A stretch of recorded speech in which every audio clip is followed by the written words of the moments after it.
Hi friends, எல்லாரும் எப்படி இருக்கீங்க?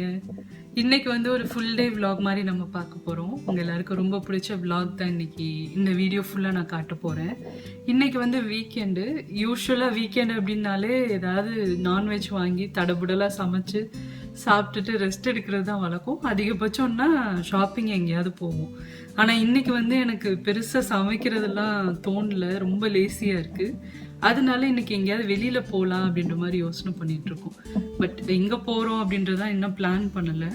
அதுக்கு முன்னாடியே அட்லீஸ்ட் சிம்பிளாவது வீட்டில் சமைச்சு சாப்பிட்டுட்டு போனாதான் நமக்கு திருப்தியா இருக்கும் இல்லையா? 3 நேரம் நம்மளால வெளியில கடையில சாப்பிட முடியாது. உங்களுக்குலாம் எப்படின்னு தெரில. எனக்கு அப்படிதான். 3 நேரம் வெளியில சாப்பிட்டேன் அப்படின்னா அன்னைக்கு ஃபுல்லாவே ஒரு மாதிரி இருக்கும் எனக்கு. அதனால அட்லீஸ்ட் சிம்பிளாவது ஒரு தோசையாவது வீட்டில் சாப்பிட்டு போகணும் அப்படின்ற மாதிரி தான் நான் எப்பயுமே ட்ரை பண்ணுவேன். அதே மாதிரி இன்னைக்கு வந்து சிம்பிளாக ஒரு பிரேக்ஃபாஸ்ட்டும் அதே மாதிரி குவிக்காக ஏதாவது செய்கிற மாதிரி ஒரு லஞ்சும் செஞ்சு சாப்பிட்டுட்டு அதுக்கப்புறமா வெளியில் போக போகிறோம்.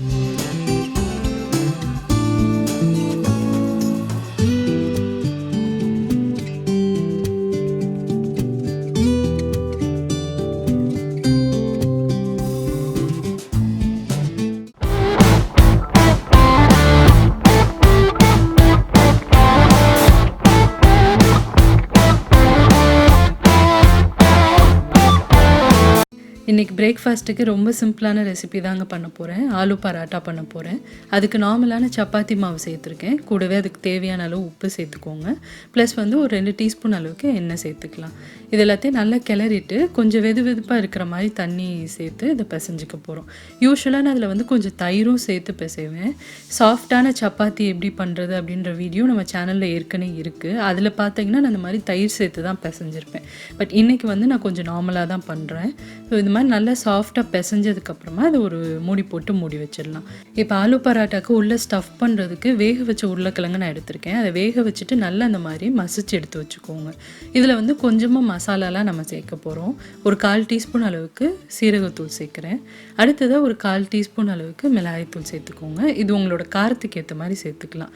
அடுத்ததாக ஒரு 1/4 டீஸ்பூன் அளவுக்கு சீரகம் சேர்த்துக்கலாம். அடுத்ததாக கொஞ்சம் நிறையாவே கொத்தமல்லி சேர்த்துக்கோங்க. பொடியாக கட் பண்ணி இதில் சேர்த்துக்கோங்க. அடுத்ததாக ஒரு 1/4 லெமன் இருக்கும் இல்லையா, அதோட ஜூஸை வந்து இதில் சேர்த்துக்கலாம். ஜூஸ் கணக்குன்னு பார்த்தீங்கன்னா ஒரு டீஸ்பூன் அளவுக்கு லெமன் ஜூஸ் சேர்த்துக்கோங்க.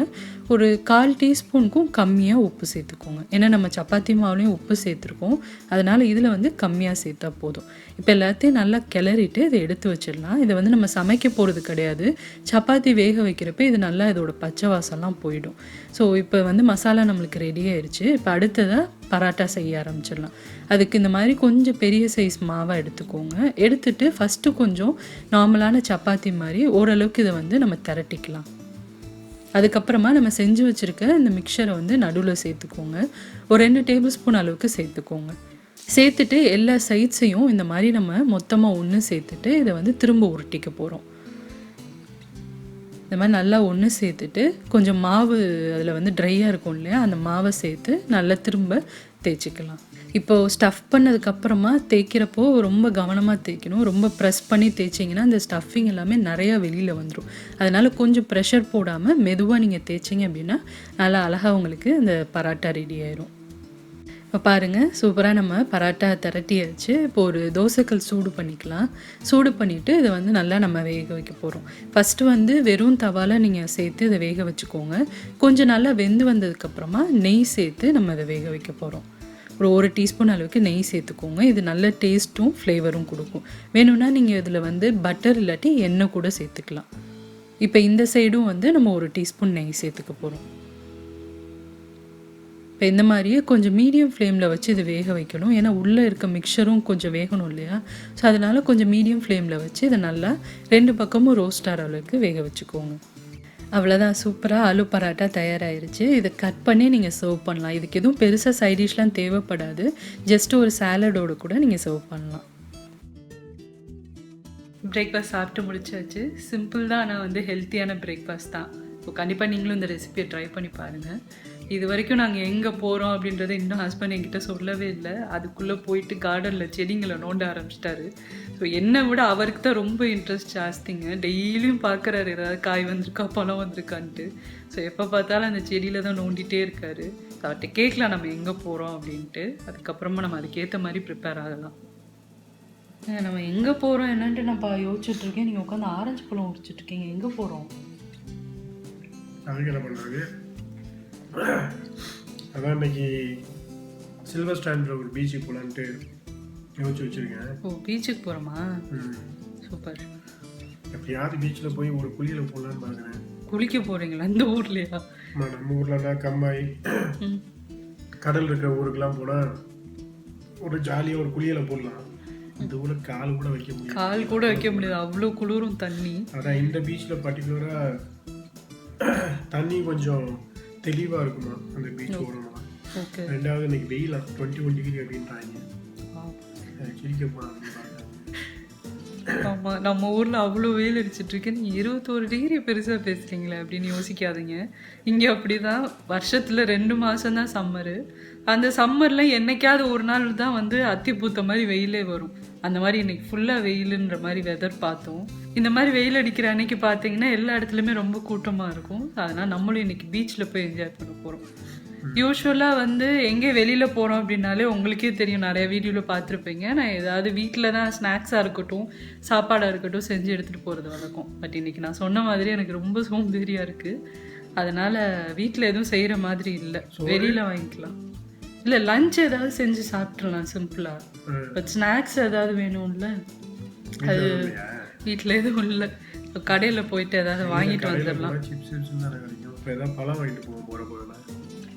பார்க்கலாம், ஏதாவது போயிட்டு ஏதாவது ஆப்ஷன் பார்க்கலாம், பார்த்து வாங்கிட்டு வந்துட்டு அதுக்கப்புறமா குயிக்காக லஞ்ச் செஞ்சிடலாம். ஸோ அதனால் இப்போ நம்ம வந்து ஃபஸ்ட்டு ஷாப்பிங் போயிட்டு எல்லாம் வாங்கிட்டு வந்துட்டு அதுக்கப்புறமா ஏதாவது குயிக்காக ஒரு லஞ்சும் செஞ்சு சாப்பிட்டுட்டு நம்ம பிக்னிக் போகலாம். இல்லை, போயிடலாம், சீக்கிரம் போயிடலாம். வாங்க நம்ம போகலாம். இப்போ கடைக்கெலாம் போயிட்டு வந்தாச்சு. இன்றைக்கி லஞ்சுக்கு பார்த்தீங்கன்னா குவிக்காக ஒரு எக் பிரியாணி. இது வந்து ரொம்ப ரொம்ப சிம்பிளுங்க. அதிகபட்சம் உங்களுக்கு 10 நிமிஷம் தான் ஆகும் வேக வச்ச அரிசி இருந்தது அப்படின்னா. ஸோ இப்போ ஒரு பாத்திரத்தில் ஒரு 2 டீஸ்பூன் அளவுக்கு எண்ணெய் சேர்க்குறேன். எண்ணெய் நல்லா சூடானதுக்கப்புறமா அதில் 1/4 டீஸ்பூன் அளவுக்கு மஞ்சள்தூள் சேர்த்துக்கோங்க. அடுத்தது 1/2 டீஸ்பூன் அளவுக்கு மிளகாய்த்தூள் சேர்த்துக்கோங்க. கொஞ்சமாக உப்பு, அந்த முட்டைக்கு தேவையான அளவு உப்பு நான் சேர்க்குறேன். ஜஸ்ட்டு ஒரு சிட்டிக்கு தான் சேர்த்துருக்கேன். அடுத்ததாக ஒரு 1/4 டீஸ்பூன் அளவுக்கு கரம் மசாலா. இதை வந்து லேசாக அந்த எண்ணெயில் வறுத்துட்டு முட்டை வேக வச்சு நான் எடுத்து வச்சுருக்கேன். முட்டை வெந்ததுக்கப்புறமா அது 2 இல்லாட்டி 3 பீஸாக நான் கட் பண்ணி வச்சுருக்கேன். அந்த கட் பண்ண பீஸை அதில் சேர்த்துக்கோங்க. இப்போ சேர்த்துட்டு இதை நல்லா ரோஸ்ட் பண்ண போகிறோம். ஒரு நிமிஷம் மட்டும் நீங்கள் ரோஸ்ட் பண்ணால் போதும். அந்த மசாலா எல்லாம் முட்டையோடு ஒன்று கலக்கணும், அவ்வளோதான். இப்போ பாருங்கள், நல்லா முட்டை வந்து ரோஸ்ட் ஆயிடுச்சு. இதை நம்ம எடுத்து வச்சிடலாம். அடுத்ததாக பிரியாணி எப்படி பண்ணுறதுன்னு பார்க்கலாம். ஒரு பாத்திரத்தில் 2 டீஸ்பூன் எண்ணெய், 2 டீஸ்பூன் நெய் சேர்த்துருக்கேன். அது நல்லா சூடானதுக்கப்புறமா பட்டை, ஏலக்காய், 2 கிராம்பு, அதுக்கப்புறமா கல்பாசி, இந்த மாதிரி இதெல்லாம் வந்து கொஞ்சம் கொஞ்சம் நான் சேர்த்துக்கிறேன். அதெல்லாம் நல்லா பொரிஞ்சதுக்கப்புறமா 2 பச்சை மிளகாவும் ஒரு சின்ன சைஸ் வெங்காயத்தை நீல வாக்கில் அரிஞ்சு வச்சுருக்கேன், அதையும் சேர்த்துக்கோங்க. சேர்த்துட்டு இப்போ வெங்காயம் நல்லா உங்களுக்கு பொன்னிறமாய் வரணும், அந்தளவுக்கு இதை வந்து வதக்கிக்க போகிறோம். இப்போ பாருங்கள், வெங்காயம் நல்லா ஓரளவுக்கு வதங்கிருச்சு. இந்த ஸ்டேஜில் 1/2 டீஸ்பூன் அளவுக்கு இஞ்சி பூண்டு பேஸ்ட்டு சேர்க்குறேன். அதே மாதிரி புதினா கொத்தமல்லி ஒரு 1/4 கப் சேர்த்துருக்கேன். இப்போ இதையும் நல்லா வதக்கிக்கலாம். இப்போ அடுத்ததாக மசாலாலாம் நான் சேர்க்க போகிறேன். 1/2 டீஸ்பூன் அளவுக்கு மிளகாய்த்தூள் சேர்த்துக்கோங்க. அதுக்கப்புறமா 3/4 டீஸ்பூன் அளவுக்கு கொத்தமல்லி தூள் சேர்த்துக்கோங்க. அடுத்ததாக இந்த பிரியாணிக்கு தேவையான அளவு உப்பு ஒரு 1/2 டீஸ்பூன் சேர்க்குறேன். அப்புறமா 1/4 டீஸ்பூன் அளவுக்கு கரம் மசாலா தூள், ஒரு 2 டேபிள் ஸ்பூன் அளவுக்கு ஃப்ரெஷ்ஷாக தயிர் சேர்த்துக்கோங்க. இப்போ இது எல்லாத்தையும் நல்லா கிளறிடலாம். இந்த மசாலாவோட பச்சை வாசம்லாம் போய் உங்களுக்கு அந்த சேர்த்த நெய்யும் எண்ணெயும் நல்லா பிரிஞ்சு வர ஆரம்பிக்கும். ஒரு நிமிஷம் மட்டும் அதை வதக்கி. இப்போ மசாலா எல்லாம் நல்லா வெந்துருச்சு. இந்த ஸ்டேஜில் வறுத்து வச்சுருக்க முட்டையை சேர்த்துக்கோங்க. அடுத்தது இங்கே பாருங்கள், நான் பாஸ்மதி ரைஸ் வந்து இந்த மாதிரி செஞ்சு வச்சுருக்கேன். நல்லா உதிரியாக வடித்து வச்சுக்கோங்க. ஒரு டம்ளர் அரிசி வந்து நான் 1/2 மணி நேரம் ஊற வச்சுட்டு அதை வந்து வடித்து எடுத்து வச்சுருக்கேன். நல்லா உதிரியாக இருக்கணும். அந்த அரிசியை வந்து இதில் சேர்த்துக்கோங்க. இந்த பிரியாணியை பொறுத்த வரைக்கும் இந்த அரிசி வடிக்கிறது மட்டும்தான் டைம் ஆகும். மற்றபடி எல்லாம் வந்து உங்களுக்கு செய்கிறதுக்கு ஒரு 10 நிமிஷம் தான் ஆகும். ரொம்ப ஃப்ளேவர்ஃபுல்லாக இருக்குங்க. இதை நல்லா அரிசி உடையாமல் மிக்ஸ் பண்ணிவிட்டு சர்வ் பண்ணிடுங்க. சூப்பராக ஒரு ரைத்தாவோட இந்த பிரியாணி நீங்கள் சாப்பிட்டு பாருங்கள். அவ்வளோ டேஸ்ட்டாகவும் ஃப்ளேவர்ஃபுல்லாகவும் இருக்கும். ரொம்ப குவிக்கான பிரியாணி தயாராகிடுச்சு. கண்டிப்பாக இந்த ரெசிபியும் நீங்கள் ட்ரை பண்ணி பாருங்கள்.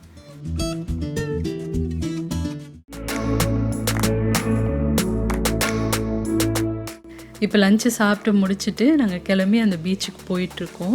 வெதர் ரொம்ப நல்லா இருக்குது இன்றைக்கி. ஸோ எங்கள் கூட எங்களோட ஃப்ரெண்டும் வராங்க. எல்லாம் சேர்ந்து அந்த பீச்சுக்கு போயிட்டுருக்கோம்.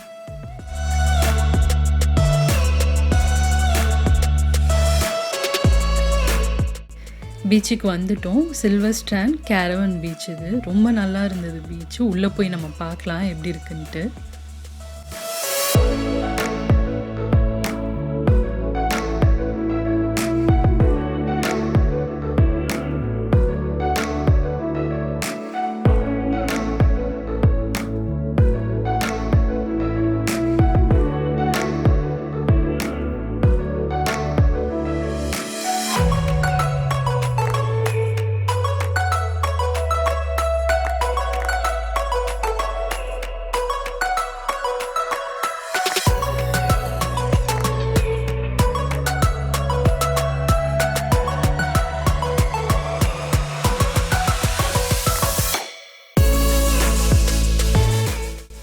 ஹஸ்பண்ட் அவர் ஃப்ரெண்டோடு சேர்ந்து உள்ளே குளிக்க போகிறாங்க.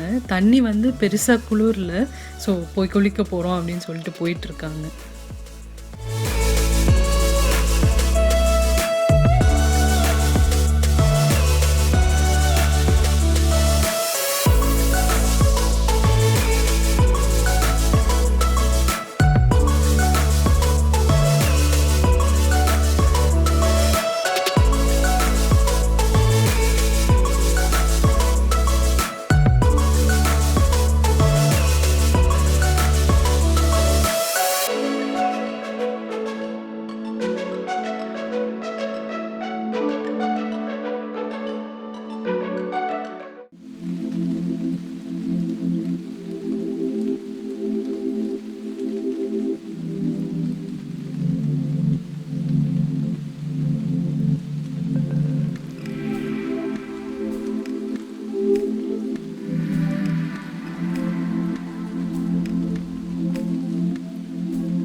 இந்த பீச்சில் பார்த்தீங்கன்னா பக்கத்தில் சின்னதாக குகை இருந்தது. உள்ளே போய் பார்த்தோம். பட் ஃபுல்லாக போக முடியல. பாதி அளவுக்கு தான் போக முடிஞ்சது.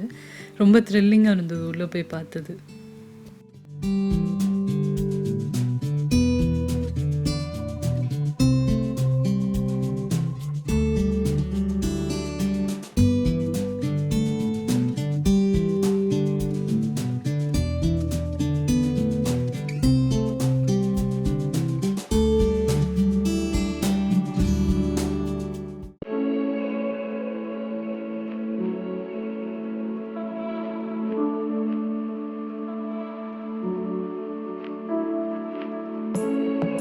இப்போ கொண்டு போன ஸ்நாக்ஸ் எல்லாத்தையும் சாப்பிட்டுட்டு அதுக்கப்புறமா நாங்கள் வீட்டுக்கு கிளம்பிட்டோம். இப்போ டைம் வந்து 8:30 கிட்ட ஆகுது. ஆனால் எவ்வளோ வெளிச்சம் இருக்குது பார்த்தீங்களா. ஸோ சம்மரில் அப்படி தான் 10-11 o'clock வரைக்கும் நைட்டு வெளிச்சமாக இருக்கும். காலையிலையும் சீக்கிரமே வந்து வெளிச்சம் வந்துடும். அதே ஆப்போசிட்டாக வின்டரில் நடக்கும். ஸோ அதனால சம்மரில் நல்லா நாங்கள் என்ஜாய் பண்ணுவோம், லாங் டே லைட் இருக்கிறனால. ஸோ இப்போ நல்லா என்ஜாய் பண்ணிட்டு வீட்டுக்கு கிளம்பி போயிட்டுருக்கோம். கண்டிப்பாக உங்களுக்கும் இந்த வீடியோ இன்ட்ரெஸ்டிங்காக இருக்கும் அப்படின்னு நினைக்கிறேன். நாங்களும் நல்லா இந்த வீக்கெண்டை என்ஜாய் பண்ணணும். இந்த ரெசிபீஸ் எல்லாத்தையும் நீங்களும் ட்ரை பண்ணி பாருங்கள். ரொம்ப நல்லாயிருக்கும், ஈஸியாகவும் செஞ்சிடலாம். ட்ரை பண்ணி பார்த்துட்டு உங்களோட ஃபீட்பேக் அண்ட் கமெண்ட்ஸை என் கூட ஷேர் பண்ணிக்கோங்க. இந்த வீடியோ பிடிச்சிருந்தது அப்படின்னா ஒரு லைக் கொடுங்க. சேனலுக்கு இன்னும் சப்ஸ்கிரைப் பண்ணாதவங்க மறக்காமல் சுஜீஸ் கிச்சனுக்கு சப்ஸ்கிரைப் பண்ணுங்கள். நிறைய இன்ட்ரெஸ்டிங்கான விளாக்ஸ் ரெசிபீஸோடு அடுத்து உங்களை நான் மீட் பண்ணுறேன். சுஜீஸ் கிச்சன், எளிய பாரம்பரிய சமையலின் தொகுப்பு.